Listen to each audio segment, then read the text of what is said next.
जिस तरह का ट्रेलर है उसे अब तक क्या हुआ, सेट है सब? क्या कूल है हम पार्ट 3 आ रहा है, जिसका ट्रेलर ऑडियंस देख चुकी है और ऑडियंस को ट्रेलर बहुत पसंद आया है। 15 मिलियन से ज़्यादा व्यूज़ इसे मिले, ये इस बात का सबूत है। तो जिस तरह की फ़िल्म होने वाली है, आई थिंक ऑडियंस को पहले ही पता है। ये बहुत ही नॉटी, मिस्चीवियस, एक over the top AG sex comedy होने वाली है और ऑडियंस को खूब मज़ा आएगा। I am very confident about it. Sir, does your film similar to मस्ती जादे? मैं दूसरी किसी फिल्म के बारे में या उसके कंपैरिजन में कुछ कहना नहीं चाहूँगा। You can ask me about क्या कूल है हम 3। ओके, सेंसर बोर्ड ने आपके कुछ 150 शॉट जो काट दिए थे आपको, आपके फिल्म को ये सर्टिफिकेट देने के लिए, उसका आप क्या कहना चाहेंगे? सेंसर ने 150 कट्स दिए हैं क्या कूल है हम 3 को, ये बात बिल्कुल ही मैं एक्सेप्ट नहीं करूँगा। बिकॉज़ ये स्टोरी मैंने भी किसी न्यूज़पेपर में और मैगज़ीन में पढ़ी है, बट इस बात में सच्चाई नहीं है। उन्होंने कितने कट्स दिए ये भी मैं एग्जैक्टली नहीं कहूँगा, लेकिन यस, थोड़े बहुत कट्स मिले हैं और वो कट्स ऐसे थे कि जो सेंसर की गाइडलाइंस है, आई थिंक उनका भी एक वो काम है, सीरियस काम है जो उनको फॉलो करना है। तो उस तरह के कुछ कट्स, कुछ चेंजेस हमने ज़रूर किए सेंसर में। हमने काफ़ी वक्त तक सिर्फ इसलिए इस फिल्म को लेकर विवाद किया कि हमारी जो फिल्म थी वो हमें कम से कम कट्स के साथ और जो उसमें मनोरंजन है उसे इंटैक्ट रखते हुए लोगों तक पहुंचानी थी। तो इसलिए थोड़े बहुत कट्स ज़रूर मिले हैं, लेकिन कुछ चीज़ें थी जो हमने भी सेंसर से कही, तो सेंसर ने भी उन चीज़ों को मानकर हमें उन चीज़ों को फिल्म में रखने के लिए विरोध नहीं किया। तो फिल्म आज भी मेरी 2 घंटे 5 मिनट की फ़िल्म है और ये भरपूर मनोरंजन करेगी। सेंसर के जो भी हमें कट्स मिले हैं उसके बाद भी ये मैं बिल्कुल कहना चाहूँगा। सर, आपसे पूछना चाहूँगा, पार्टनर और दूसरे से प्रोजेक्ट्स में आप इन्वॉल्व रहे हैं, हम उसको है काफ़ी समय हो गया, काफ़ी लंबा वक्त लिया आपने फिल्म डायरेक्ट करने को, तकरीबन 7-8 साल अगर देखा जाए तो इतना लंबा वक्त लेने की कोई बात हो जाए? क्या कूल है हम पार्ट 3 जो है ये मेरी पहली फिल्म है बतौर निर्देशक। और मैं इंडस्ट्री में काफ़ी सालों से, मतलब लगभग 15 सालों से इंडस्ट्री में हूँ और मैंने डेविड धवन जी जो हैं उन्हें लगभग 10 साल असिस्ट किया है, पार्टनर फिल्म से लेकर मैं तेरा हीरो इस फिल्म तक। उसके पहले मैं धूम फिल्म पर भी एसोसिएट डायरेक्टर था संजय गढ़वी जी के साथ, प्लान फिल्म में हृदय शेट्टी जी के साथ में और संजय गुप्ता जी के साथ में भी मैंने काम किया है। मुझे इतना वक्त, अरे साइलेंट कर लेना भाई। तो बात हो गया, करेक्ट टाइम पे बजा, लेकिन गैप में काट सकते हो आप। तो जहाँ तक ये मेरी पहली फिल्म जो मैं इतने साल इंडस्ट्री में होने के बाद डायरेक्ट कर रहा हूँ, तो इसमें इतना लंबा जो समय लगा है उसकी वजह पिन पॉइंट करना बहुत मुश्किल है, क्योंकि इंडस्ट्री में जो है कभी कभी चीज़ों को होने में वक्त लगता है। जैसे आपके पास एक सही स्क्रिप्ट होनी चाहिए, उसके बाद में उस स्क्रिप्ट को जस्टिस करे उस तरह के एक्टर्स आपको मिलने चाहिए, प्रोड्यूसर्स आपको मिलने चाहिए। तो शायद मैं उस चीज़ का इंतज़ार कर रहा था कि सारी चीज़ें जो है ये सारी चीज़ें बिल्कुल करेक्ट हो, जिनसे मैं जो पहली फिल्म करूँगा बतौर डायरेक्टर, जो मेरा लॉन्च हो, वो एक मुझे जिस तरह का चाहिए था उसके लिए शायद मैंने ज़्यादा समय लिया। लेकिन अंत में जब ये फिल्म बालाजी जो प्रोडक्शन हाउस है उनकी ऑफ़र जब मुझे आई और क्या कूल है हम पार्ट 3 करने की, तो मुझे ऐसा लगा कि इससे सुनहरा मौका और कोई हो नहीं सकता और मैंने फ़ौरन उन्हें हाँ कह दिया। आपने एज एन एक्टर फीचर किया है राजू बन के जेंटलमैन में और सत्या में, तो क्या ख्वाब आपका एक्टर बनने का ही था, डायरेक्टर बाद में आपने अपना चेंज किया पैशन? इसमें पैशन चेंज करने की बात नहीं है। मुझे लगता है इंडस्ट्री में तकरीबन बहुत सारे या सारे ही लोग पहले एक्टर बनना चाहते हैं।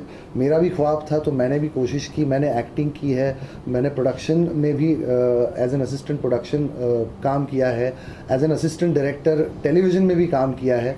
तो इन सारी चीज़ों को करने के बाद मुझे रियलाइज़ हुआ कि मेरा जो मेन पैशन है वो स्टोरी टेलिंग है। मतलब जो डायरेक्टर का काम जो है एक कहानी को लेकर उस पर फिल्म बनाना और लोगों को एक कहानी कहना।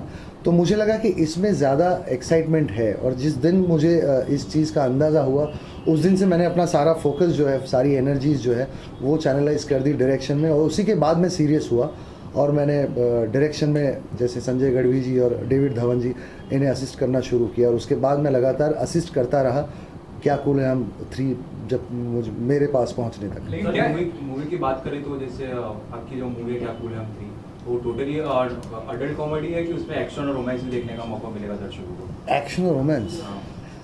क्या कूल है हम थ्री, ये इंडिया का पहला पॉर्न कॉम है। सेक्स कॉमेडी आपने मतलब सुना है, हम कहते हैं अडल्ट कॉमेडी, सेक्स कॉमेडी, लेकिन हम इसे पॉर्न कॉम कह रहे हैं। इसकी वजह ये है, आपने जॉनर सुने होंगे, सिटकॉम होता है, रोम कॉम होता है, तो उसी तरह ये पॉर्न कॉम है, क्योंकि इसकी जो कहानी है, ये कहानी बेस्ड, जो मेरे जो दोनों हीरोज़ हैं वो पॉर्न इंडस्ट्री में काम करते हैं, और इस पॉर्न इंडस्ट्री में वो जो है बॉलीवुड की अलग अलग जो बड़ी बड़ी फिल्में हैं उनके स्पूफ्स करते हैं, उनको ट्विस्ट करके उनके डायलॉग्स, हमने उनको नॉटी किया है, सेक्सी किया है, डबल मीनिंग उसमें डायलॉग्स हैं, वो करके ये उसकी छोटी छोटी फिल्में बनाते हैं। और ये करते करते एक दिन तुषार की मुलाकात जो है मंदना करीमी से हो जाती है और वो उनके प्यार में गिर जाते हैं। उसके बाद में जो मंदना है वो आती है एक बहुत ही ट्रेडिशनल संस्कारी फैमिली से, और वो चाहती है कि अगर उन्हें शादी करनी है तो उनकी फैमिली जो है वो तुषार की फैमिली से मिलना चाहती है। जहाँ तुषार की फैमिली है नहीं, तो तुषार जो है अपने जो साथी पॉर्न कलाकार हैं उन्हीं को लेकर एक फ़ेक फैमिली क्रिएट करते हैं जो मंदना की फैमिली से मिलती है। और चूंकि वो सारे पॉर्न कलाकार हैं, उसकी रियल फैमिली नहीं है, तो उन्हें इस बारे में ज़्यादा पता नहीं होता है कि एक फ़ैमिली क्या होती है, और फैमिली के जो तौर तरीके होते हैं उन बारे में पता नहीं होता है। तो उसमें से जब उनकी मुलाकात मंदना की फैमिली से होती है, तो उसमें से जो कॉमेडी क्रिएट होती है वो बहुत ही फ़नी है, नॉटी है, और इसीलिए क्योंकि वो पॉर्न इंडस्ट्री के कलाकार हैं, तो वो पॉर्न इंडस्ट्री के कलाकारों को लेकर हमने कॉमेडी की है, और इसी वजह से ये एक पॉर्न कॉम हम इसे कह रहे हैं, जो फर्स्ट टाइम इंडिया में ये जॉनर आ रहा है, और 2016 की पहली पॉर्न कॉमेडी 22 जून को रिलीज़ हुई। लेकिन सर हमारा जो डेविड कल्चर धवन जी के जितने भी मूवीज थी वो पूरी क्लीन कॉमेडी थी, तो आपने एडल्ट कॉमेडी को अपने डेब्यू फिल्म के लिए क्यों चुना? बिल्कुल, डेविड जी की सारी क्या ही रिएक्शन था जब आपने इस फिल्म को चुना? डेविड जी की सारी ही फिल्में क्लीन फैमिली कॉमेडीज़ रही हैं। उनके जैसा मनोरंजन मुझे नहीं लगता आज तक लोगों का किसी ने किया है।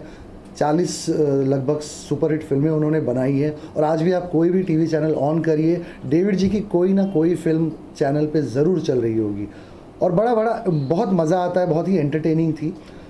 मेरे पास क्लीन कॉमेडी आई नहीं, तो मेरे पास जो आई है अडल्ट कॉमेडी आई। तो जब मैंने डेविड जी से ये बात डिस्कस की, तो डेविड जी भी थोड़ा सा मतलब मुझे उन्होंने कहा कि तू कैसे कर लेगा, कि हम लोग तो क्लीन कॉमेडी करते आए हैं। तो मैंने कहा सर ये जॉनर भी एक अलग जॉनर है, और इस जॉनर की कुछ फिल्में मैं देख चुका हूँ और लोग उन्हें एंजॉय भी करते हैं, और स्क्रिप्ट बहुत अच्छी है, तो मैं इसे कर पाऊँगा। तो उन्होंने मुझे आशीर्वाद दिया, और बस उनकी ब्लेसिंग से ही मैं आज ये फिल्म जो है मैंने निर्देशित की है, और बहुत ही फ़नी और एंटरटेनिंग फिल्म है। सर, सर, एक सवाल आपसे ये है कि आपने फिल्में, पहली फिल्म है आपकी, और इस फिल्म में थर्ड पार्ट में तुषार कपूर और आफ्ताब शिवदासानी, तो दोनों की केमिस्ट्री कैसे रही? क्योंकि हमने पिछले 2 पार्ट में देखा रितेश और तुषार थे, तो इसमें थोड़ा डिफिकल्ट था आपके लिए इन दोनों की केमिस्ट्री को ज़्यादा मैचअप करने के लिए from the first and the second part, उसके हिसाब से?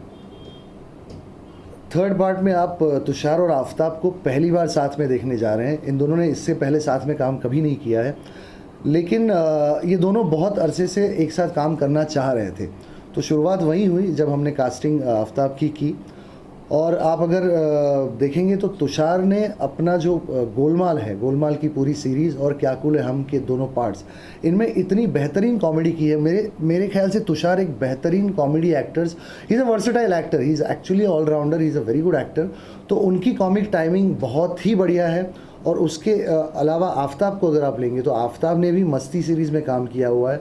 उसके अलावा भी उनकी हंगामा, प्रियदर्शन जी की लव के लिए कुछ भी करेगा, इन फिल्मों में मैंने उनका काम देखा हुआ है, और वो बहुत ही बेहतरीन एक्टर हैं।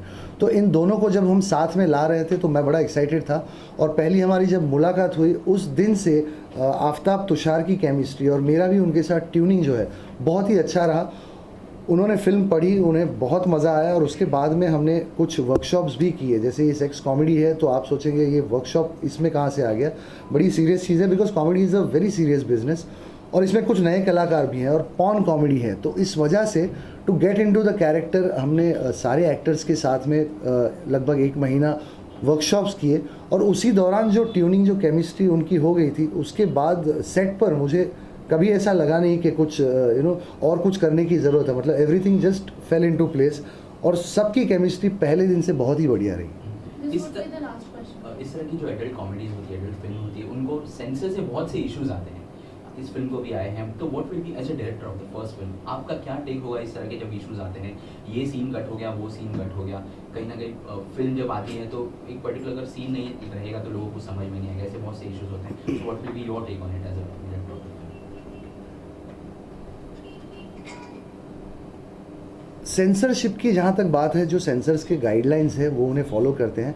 मैं इतना ही कहना चाहूँगा कि जो फिल्म एक निर्माता निर्देशक बनाते हैं और जब सेंसर के पास जाते हैं तो उन गाइडलाइंस को सेंसर को फॉलो करना है, but at the same time जो फिल्म एक निर्माता निर्देशक लेकर जाता है वो हार्म ना हो, ये ख्याल सेंसर को रखना चाहिए। इतना ही मैं कहूँगा। सर फोन की बात करें तो सनी लियोन जी आपके आइटम मूवी में नहीं दिख रही है, ना आइटम नंबर में, ना किसी सीन में, छोटे सीन भी नहीं दिखाई देगी। जान सकते उसकी क्या वजह हो सकती है? ये क्या सवाल है? नहीं, जैसे पॉन की बात करें तो सनी लियोन जी जो बॉलीवुड में See, काफी represent छाई हुई है। the porn हाँ। fakeness, so that is the reason he is asking the question. No, my film has a very good story and we didn't need anything like that.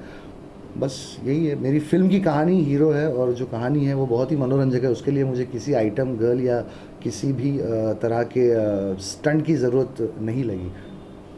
Thank you so much. Thank you.